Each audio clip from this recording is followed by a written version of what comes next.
નમસ્કાર, ગુજરાત 7 ન્યૂઝમાં આપનું સ્વાગત છે। વસ્ત્રાલના માધવ હોમ્સમાં બિહારના નાગરિકોને આગામી ચૂંટણીમાં અચૂક મતદાન કરે તે માટે આજે એક બેઠકનું આયોજન કરવામાં આવ્યું હતું।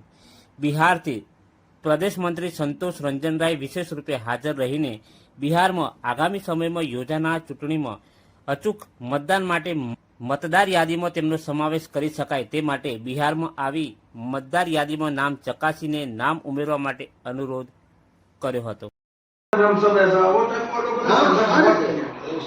वो टाइम तो क्या इधर बाहर के लोग रहते हैं जिनका वहाँ पे वोट है, सबसे पहला जिनका वोट है उनको वहाँ पे वोटिंग कैसे हो, कैसे जाए, उसका एक आयोजन करना है। तो आयोजन कब हो सकता है? जब हमारे पास उसकी सूची होगी कि ये यहाँ पे इतने लोग रहते हैं और इस विधानसभा के इतने लोग हैं। क्योंकि अगर सरकार मान लो ट्रेन का कोई व्यवस्था भी करती है तो हमको पता तो होना चाहिए किस विधानसभा में कितने लोग जाएंगे। वो जब भी होगा जब हमारे सूची होगा। तो पहला एक काम वो है। दूसरा काम ये है कि समझो हम यहाँ रहते हैं, बिहार के हैं, हमारा घर वहाँ है, वोटर में नाम नहीं है वहाँ पे, लेकिन हम बिहार से तो जुड़े हुए हैं। आप यहाँ पे व्यवसाय करते हैं तो आपके घर पे जाके आप प्रचार तो कर सकते हैं, अपने संबंधियों को बोल सकते हैं, तो उनकी भी एक सूची बनानी है।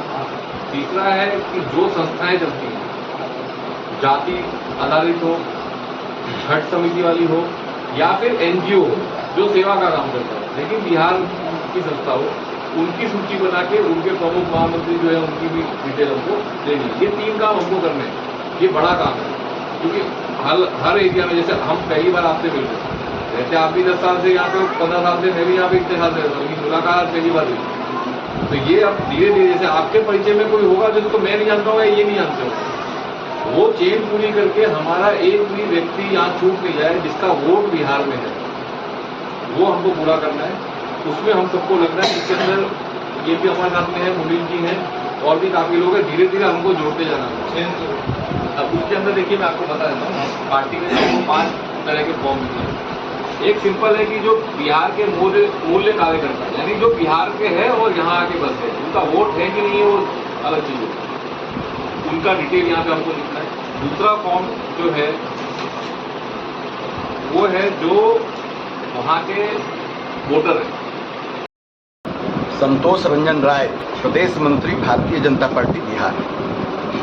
क्या कहोगे? बिहार से आए हो, बिहारी लोग जो गुजरात और अहमदाबाद में अलग अलग जगहों पर वसवाट करते हैं, वो अचूक मतदान अपने प्रदेश में आके करें और अपना मताधिकार का उपयोग करें।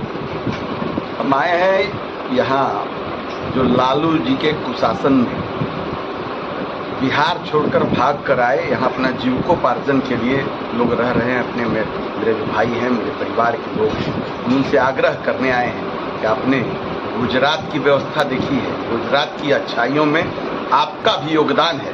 कल बिहार में भी चुनाव होने वाला है, आपका योगदान वहाँ भी सुनिश्चित हो, उसके लिए हम अपने लोगों के बीच आग्रह करने आए हैं कि आप सब वहाँ बढ़ चढ़ कर हिस्सा लें। बिहार बदलता बिहार है, आप अगर हिस्सा लेंगे तो बदल के रहेगा, यह भरोसा दिलाने लोगों को आए हैं। बहुत बहुत धन्यवाद। खास तौर पर भारत में बिहार का चुनाव एक मुद्दा बनने जा रहा है। आने वाले समय में बिहार विकास की और राजनीति करेगा जो पूरा भारत देश देखेगा। देखिए, बिहार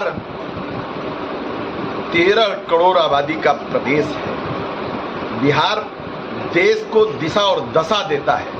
आज बिहार के पास बिजली है, पानी है, जमीन है, आत्मबल है, संसाधन है, मजदूर हैं हमारे पास। बिहार विकसित होकर रहेगा और आने वाला चुनाव मैसेज देगा पूरे देश को। एकजुट होकर बिहार के लोगों ने भारतीय जनता पार्टी एनडीए की सरकार बनाने में मदद की है।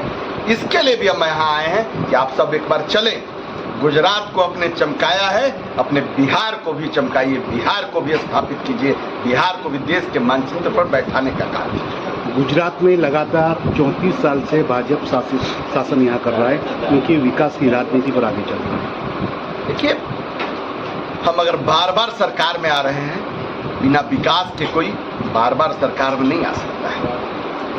बिहार में लालू जी को भी वहाँ की जनता ने कई बार मौका दिया, लेकिन उन्होंने विकास का काम नहीं किया, एक ईंट रखने का काम नहीं किया। आज 2005 के बाद नाक रगड़ते रह गए, प्रयास करते जा रहे हैं, लेकिन आज तक सरकार में लालू जी नहीं आ पाए हैं। एक आध बार लटक उटक में गलती से आ गए थे, लेकिन अब बिहार की जनता उनको स्वीकार करने वाली नहीं है। 2025 में भी हम मजबूती से बिहार बनाने के लिए सरकार बनाएंगे। बिहार की बात करें तो बिहार में लालू जी चारा कौभांड में पूरा परिवार दोषी हो चुका है और सजा भी भुगत रहा है। बिहार की जनता पूरी तरह जानती है कि बिहार में अब किसको वोट दिया जाएगा। कि लालू जी के कृत्यों को पूरा देश जानता है, बिहार को छोड़ दीजिए।